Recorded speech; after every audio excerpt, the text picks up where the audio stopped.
예레미야 4장, 예레미야 예가 4장 말씀을 함께 읽었습니다. 오늘 본문을 보게 되면 예루살렘 성의 철저하고 완전한 파괴와 멸망을 우리가 보게 됩니다. 11절이죠. 여호와께서 그의 분을 내시며 그의 맹렬한 진노를 쏟으시며 시온에 불을 지르사 그 터를 사르셨도다.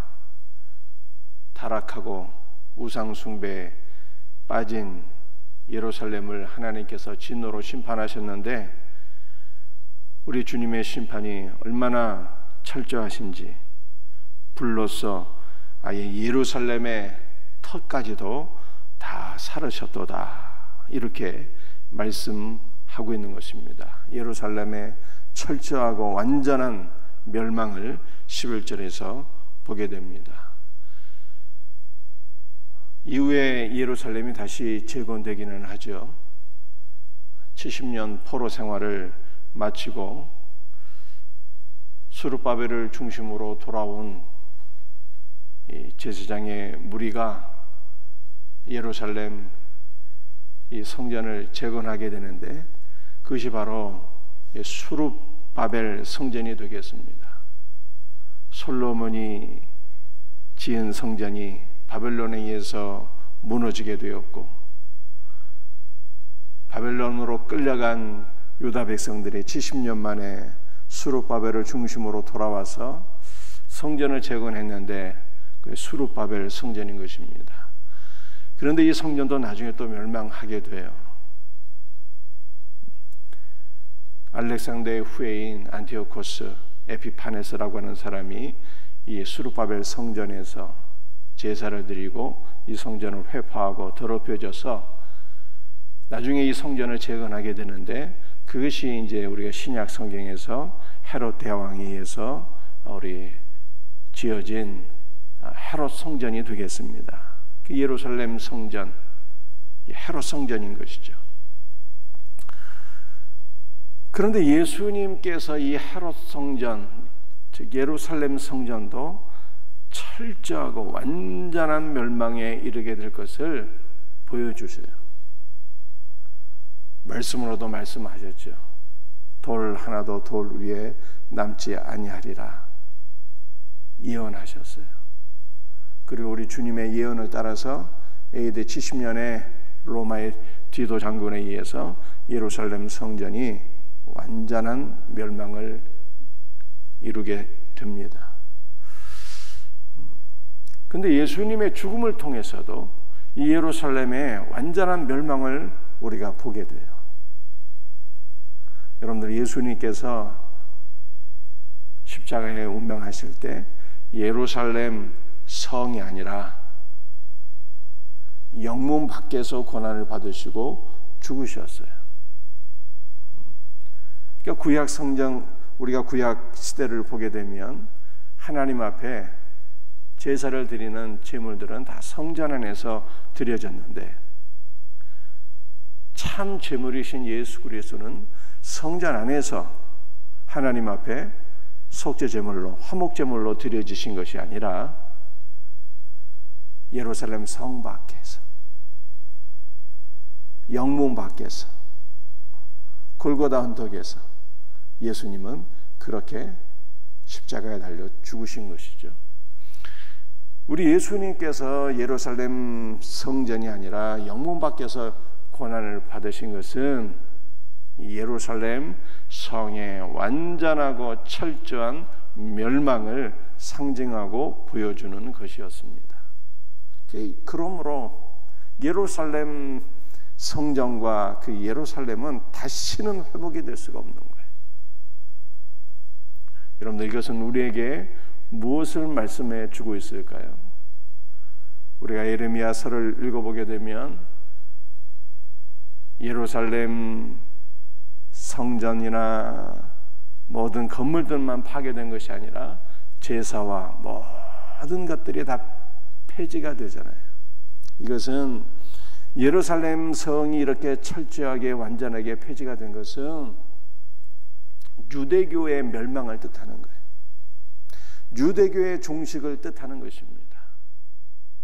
그래서 우리는 더 이상 소나 양으로 하나님께 제사를 하지 않잖아요.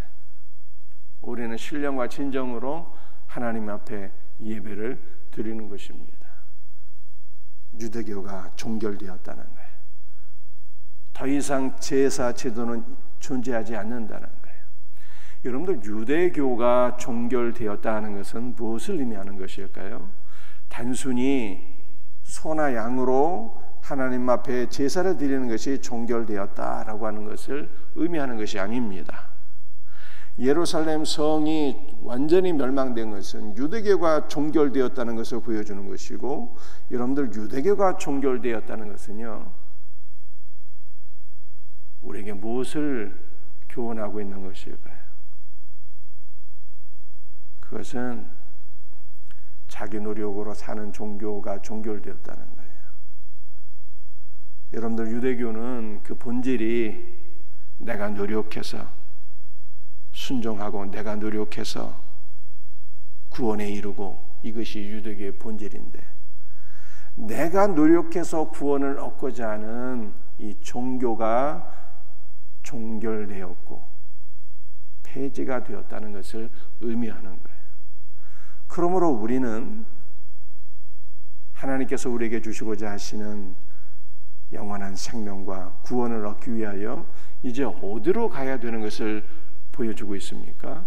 영문 밖에서 고난받으신 예수께로 나가게 될 때, 예루살렘에 머무는 것이 아니라, 유대교에 머무는 것이 아니라, 나의 노력으로 사는 것이 아니라 그리스도에게로 가게 될 때, 우리가 그리스도에게로부터 은혜와 생명을 공급받아서 구원을 받게 되고요.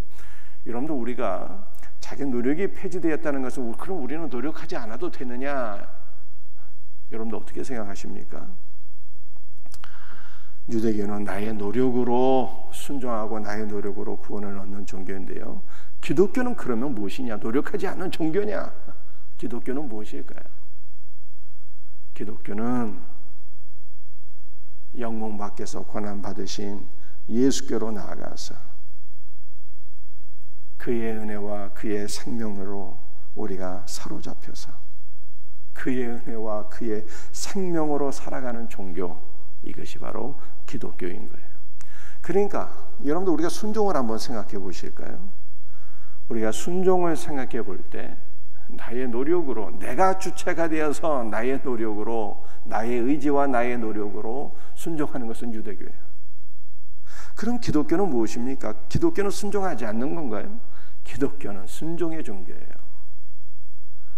그런데 주체가 내가 아닌 거예요. 주체가 내 안에 계신 예수님, 그분이 나에게 은혜를 주시고, 그분이 나에게 순종을 주시고, 그분이 나에게 능력을 주셔서 순종의 소원을 주시고, 순종의 결단도 주시고, 순종의 능력도 주시고, 그러므로 순종하게 되는 거예요. 그게 유대교는 내가 주체가 되어서 순종하는 것인 반면에, 기독교는 예수 그리스도가 주체가 되어서 순종하는 거예요. 여러분들 이해하시겠습니까? 여러분들, 제가 여러분들에게 질문합니다. 여러분의 인생의 주인은 누구이신가요? 많은 사람이 인생의 주인이 나라고 생각해요. 내 고집대로 사는 거예요. 그래서 내 방법대로 사는 것입니다. 그런데 죄가 무엇일까요? 내 고집대로 사는 게 죄인 거예요. 내 생각대로 사는 것이 죄인 것입니다. 내 방법대로 사는 것이 바로 죄라고 성경은 말씀하고 있어요. 참된 순종은 무엇입니까? 내가 중심이 되어서 사는 것이 아니라 예수님께서 중심이 되어서 사는 것이에요. 예수님이 내 삶의 주인이 되는 거예요. 예수님이 내 삶의 주인이 되어서 그분이 나의 삶을 통치하시고 다스리시고 나의 삶을 변화시키는 주시는 것이죠. 여러분의 가정의 주인은 누구신가요? 여러분의 직장의 주인은 누구십니까? 여러분들, 우리의 삶의 모든 영역의 주인은 예수 그리스도가 되어야 되는 거예요. 예수 그리스도. 이것이 바로 유대교와 기독교의 본질적인 차이예요.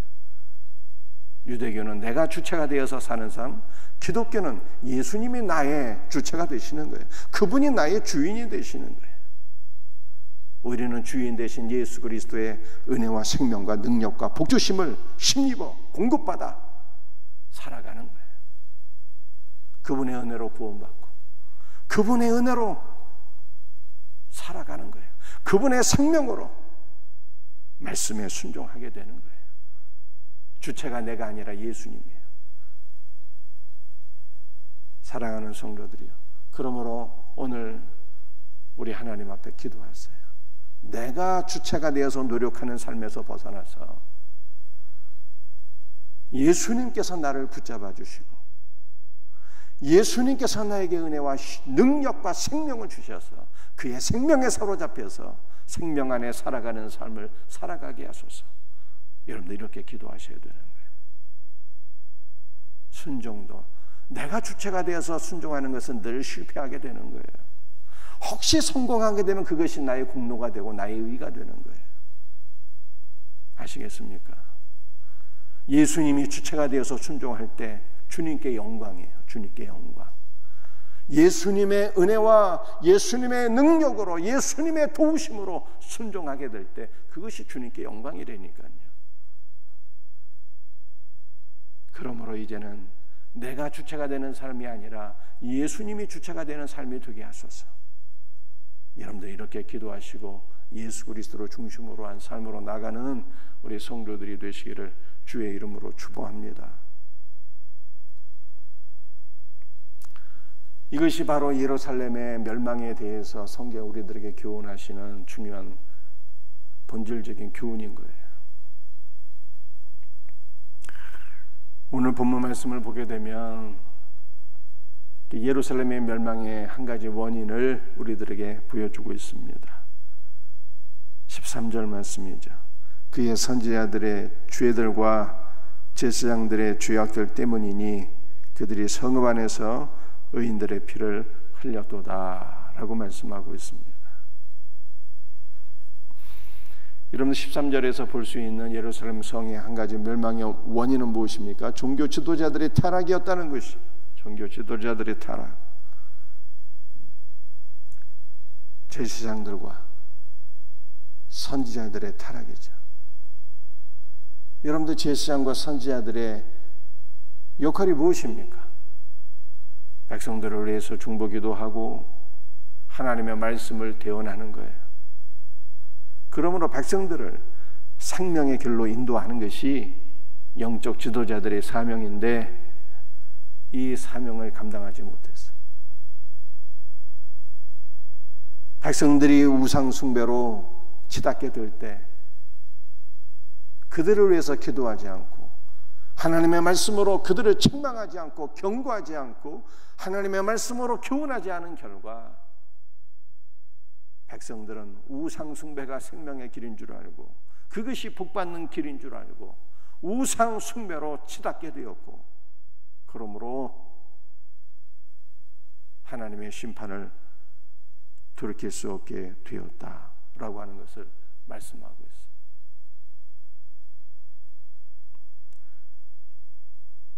(13절) 말씀을 보게 되니까 이 선지자들과 제사장들이 의인의 피를 흘렸다고 그러잖아요. 의인의 피를 흘렸어요. 이것은 더 적극적인 죄를 의미하는 것입니다. 선지자들의 기본적인 사명은 중보기도하고 말씀을 가르쳐서 생명의 길로 인도하는 것인데 이 본질적인 사명을 감당하지 못했을 뿐만 아니라 하나님 앞에 의롭게 살아가는 하나님의 백성들을 오히려 핍박하고 죽이는 일에 앞장서게 되었다는 것이죠. 예수 그리스도의 일꾼이 되어야 될 자들이 마귀의 일꾼이 되었다는 거예요. 마귀의 일꾼. 사랑하는 성도들이요, 우리는 누구의 일꾼입니까? 저와 여러분은 예수 그리스도의 일꾼인 거예요. 우리가 예수 그리스도의 일꾼이라면 무엇을 해야 되는 것입니까? 중보기도를 해야 되는 것이고 생명의 말씀을 바르게 전달해서 생명의 길로 많은 영혼들을 인도해야 되는 것이고 우리 주님은 내가 이 땅에 온 것은 양으로 생명을 얻게 하고 더 풍성히 얻게 하려 함이라 라고 말씀하셨으니 예수 그리스도의 일꾼은 많은 영혼들을 생명의 주가 되시는 예수께로 인도하는 것이 예수 그리스도의 일꾼의 사명인 것입니다. 우리는 영혼을 죽이는 자가 아니라 살리는 자가 되어야 된다는 거예요. 중보기도와 생명의 말씀을 증거함으로 영혼을 죽이는 자가 되지 말고 영혼을 살리는 일에 앞장서고 헌신할 수 있는 우리 복된 성도들이 다 될 수 있기를 예수 그리스도의 이름으로 축복합니다. 기도하시겠어요? 아버지 하나님, 오늘은 에레미야 예가 4장 말씀을 통해서 예루살렘의 철저하고도 완전한 멸망은 유대교의 종교를 뜻하는 것이며, 유대교의 종교는 내 노력으로 사는 삶이 종결되어야 된다는 것을 의미하는 것으로 성경이 우리들에게 교훈하고 있는 것을 믿습니다. 나의 노력으로, 내가 주체가 되어서 나의 노력으로 사는 자는 한 명도 없게 하시고, 이제는 우리의 삶의 주체가 예수 그리스도이신 것을 믿어서 예수 그리스도를 의지하며 예수 그리스도의 복주심과 예수 그리스도의 은혜와 생명을 힘입어서 우리가 살아가는 살아온 주의 자녀들 되게 하여 주옵소서. 순종도 오직 능력 주시는 예수 그리스도 안에서 순종함으로 우리의 모든 순종이 오직 주님께 영광 되게 하여 주시옵소서. 바울이 고백하였듯이 능력 주시는 자 그리스도 예수 안에서 우리가 모든 것을 행하는 자들이 되게 하여 주시옵소서. 주 예수님, 아직도 내가 주체가 되어서 사는 삶에서 벗어나지 못하는 율법적인 영혼들 긍휼히 여기시고, 이제는 오직 예수 그리스도 안에서 살아가게 하여 주시옵소서. 주 예수님, 우리는 마귀의 일꾼이 아니라 예수 그리스도의 종인 것을 믿습니다. 그러므로 많은 영혼들을 위해서 중보기도하며 생명의 말씀을 증거하여 많은 영혼들 생명의 주가 되시는 예수께로 인도하는 생명의 사역자들이 되게 하여 주시옵소서. 모든 것을 감사하고 거룩하신 예수 그리스도의 이름 받들어 간절히 기도드립니다. 아멘.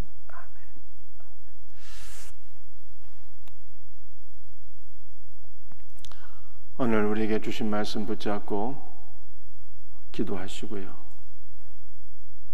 또 교회를 위해서 기도할 때 연약한 지체들을 위해서 기도하시고, 우리 새벽전에 부흥을 해서 기도하시고, 주일 예배 부흥을 해서, 주일학교의 부흥을 위해서, 전도의 회복과 부흥을 위해서 우리 기도할 수 있기를 바랍니다. 또 나라와 민족과 한국교회와 선교제를 위해서, 또 여러분의 개인적인 기도의 제목으로 주여 삼창 부르짖으며 함께 기도하기를 원합니다. 주여, 주여, 주여 역사